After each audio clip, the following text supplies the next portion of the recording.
Ever wonder why some of your clients' payments fail even when their cards are valid? Those declines could be costing you sales every month.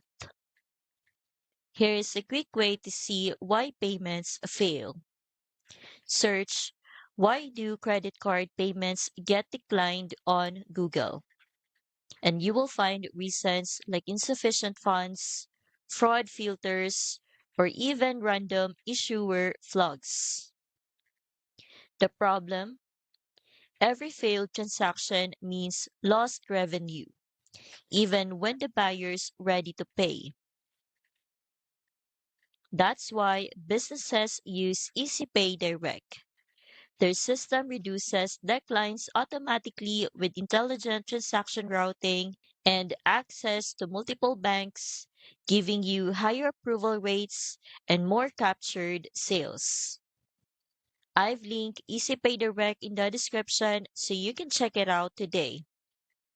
You will also get recurring billing and decline recovery, so payments don't just fail, they get fixed and completed.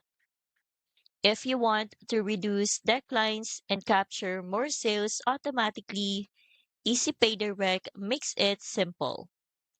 Fill out the quick sign up form, and you will have a stable merchant account designed to maximize approvals. The link's in the description to get started.